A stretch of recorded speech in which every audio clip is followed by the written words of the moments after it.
Okay, this is the next installment in our tool maintenance and how to properly use the things that we're putting in the field for you guys. This is a brand new 27-inch propane-driven burnisher. Brand new, never seen in the field. This one's kind of unique. It actually has an onboard vacuum system. When you turn it on, this vacuum bag, not the best vacuum, but it does draw air up so it doesn't kick dust out. That's why it has a shroud on it as well. So the shroud's really important that the shroud never comes off this machine. It is bolted on, and it has a vacuum system that's hooked up to a hose, and this hose draws it up into this little box here. We'll change out the bag every once in a while, but that should keep the dust down the job, which we've experienced in the past. It has a key start on it, has a battery. If the battery needs to be charged, you can take off this outside panel and charge it, but with proper use and maintenance, we shouldn't have to worry about that. Never take anything off this machine. Never unbolt it, never remove the battery, never remove the bag inside here for the filter. Never take anything off of it. These handles are adjustable to your height. Do not lose this pin. The pin's important that it stays on the machine so we can all have adjustable handles so it all works well with everybody. Propane tank. It has a gauge on top. When it gets down below a 1/4 inch, make sure your supervisor knows so we can get that refilled so you don't run out in the middle of a job. You've all worked on propane machines before. Pretty simple. Once the machine's emptied out, you go get the propane refill, come in, screw it on nice and tight. After each use, make sure you turn it off, and when you're ready, turn it back on when you're ready to fire it up. Propane puts off a little bit of an odor, so make sure your room is ventilated. If you have an enclosed building, try and have some fans going to blow some of the fumes out, but it's legal to run this inside of a building. This has a dust shroud on top of the motor that's velcroed on. Try not to lose this. This is important. It keeps the dust out of the motor. It helps in maintenance. It has Velcro tabs on it, so just make sure you stick it back on. It's stuck to the Velcro. If you're transporting this in a vehicle like your pickup truck or something exterior that will be on the freeway, take this off before you drive. Put it back on when you get there. It's important we have those. We've lost those in the past, and dust gets in the motor. It's not good for it. Again, if you're going to put it in your personal vehicle or transport it between jobs, not in a trailer or not in the box van, take this off or it'll blow off on the freeway. All right, so this is a 27-inch machine. This is a 27-inch pad. That's a 21-inch pad. 21-inch does not go on a 27. 27 does not go on a 21. So make sure you use a proper size pad. These pads are designed in many different ways. They come in a hogshair, which is just for burnishing and cleaning the floor, or this one, which has diamonds in it. The diamonds are sprayed on. They're synthetic diamond. They're little plastic hairs on there, and they scratch the floor, and they come in different grits. This is a 1500 pad. Notice it's painted on the side. We're going to really do our best to make sure that the pads are painted or numbered before they go out of the shop. That way you know what grit it is. But this number shows you that the number always goes to the machine. The diamonds go on the floor. There's no diamonds on this side. It's a one-side use. So only this side touches the floor. This goes on the machine. Once it wears down, it gets very thin. You've probably worn past the diamonds. Also, what you'll notice on this one, it's hard to see, but the outer part of the pad starts wearing down first, and the center never wears down. That's because a burnisher only touches about that much of the floor at a time. So the front of the machine, when it's riding down like that, just the front V hits it, and the outer ring takes most of the wear. You're never going to wear out the middle. So when this gets really thin out here, these pads are trash. Time to change them. Move on. All right, so Billy, come in and give me a hand. We're going to show you how to change a pad on this. Why don't you go ahead and take that pad off. For safety reasons, we kind of think it'd be best if you had one guy hold the handles like this and protect the other guy while he goes down and unhooks the pad. This is a screw-off mechanism. This part is probably the most important part of the whole machine. Do not lose that mounting. There's Velcro on the bottom of the machine that holds the pad in place. So, to put it back on, put the color painted side up, center it.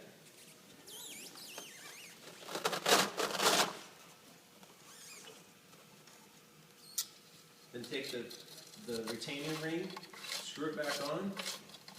Make sure it's screwed all the way on. Some are a clip-on, like a spring. Some screw on like this on different machines. Make sure it's all the way up as far as it'll go, because we don't want that dragging on the ground and scratch the floor.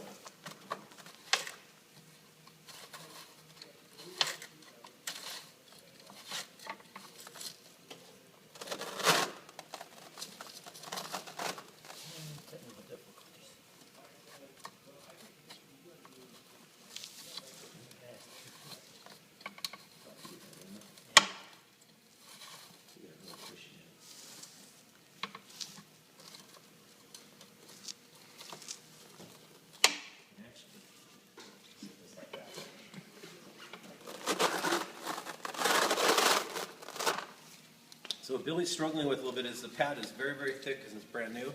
So you have to center it really well and then push that ring on super tight to screw it in there. This is where I just get the bigger hammer. So he's presetting the ring, that way he can line it up better.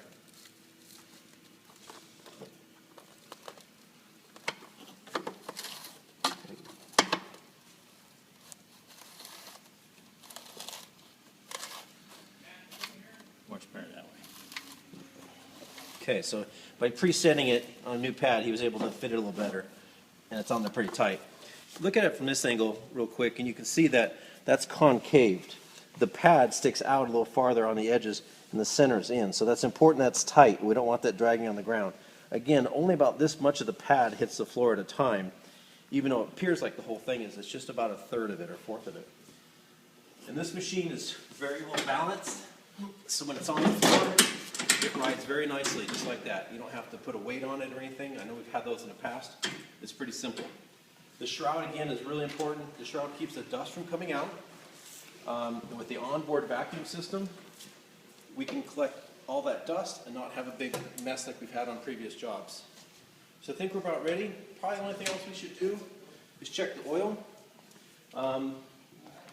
Unscrew that, wipe it off, put it back in, check the level, make sure it's good. This is a brand new unit, so I'm pretty sure we're good there. This also has an hour meter on it. Keeps tabs of maintenance, so we know when we need to change the oil, things like that.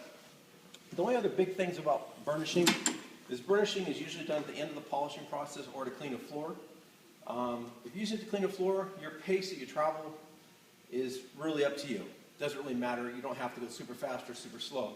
But if you're putting down a guard and you're burnishing a guard or even a densifier, your pace is pretty regulated. And what it usually is regulated on is heat. So if you check the floor with a heat gun, usually about 95 degrees on guard will get the guard hot enough that these diamonds on the pads will react and we'll get a nice shine. So you have to kind of walk a little bit, shoot the floor right behind the burnisher, see what the temperature is, and if you're at about 95 to 100 degrees, that's your pace for the rest of the day. If you're walking too fast and you're getting an 80 or 70, you're moving too quickly. So you need to find that pace, and if it's this fast, then that's the pace. You check it, you know the rest of the time you're walking at this pace. Simple as that. You don't have to keep shooting it. The only other thing I really want to strive to you guys is understand that these tools cost a lot of money.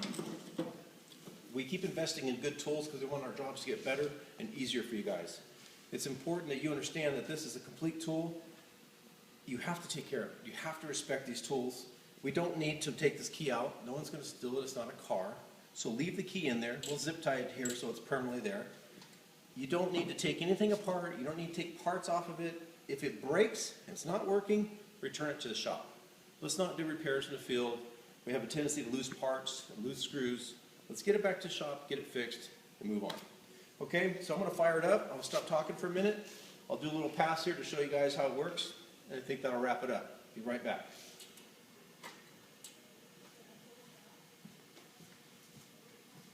I forgot two important things. Safety. We need to protect our eyes. You never know what's on the job site, things flying up. Most of your job sites are hard hat and safety vest anyways. And ear protection. This is a loud machine. We want to protect our ears. Starting at the slow idle. You don't need to warm it up. Let it warm up. You don't need to go full throttle right away. Let it get warm. Let it get down.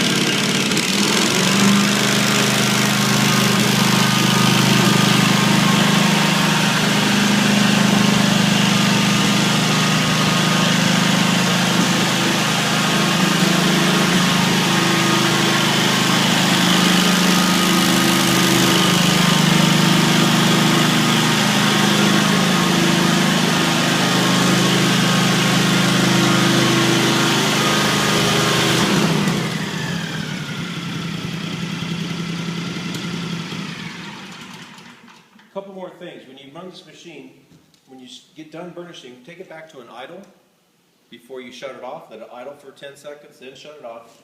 If you notice, I was walking in straight lines. This machine does not work like a buffing machine. It does not do this. This machine goes straight up, and straight back, and you move it over about 2/3 of the width of the machine, and you come back again, go back up, move it over a little bit more. You overlap just 3 or 4 inches each time, but it's not a swing machine. It's a straight up and back. That's how it works. All right, so in summary, what did we talk about? We talked about the proper size pad for the proper size machine. We talked about the color on the pad. The colors that are on the pad dictate what side is top and what side is bottom. We talked about making sure the propane tank is proper amount of fuel in there to run for your process. We talked about a heat gun, checking temperature. Talked about not removing the key, it stays in here. Do not remove any parts. Do not try and repair it. Bring it back to the shop. Do not lose the handle because it's adjustable for different heights.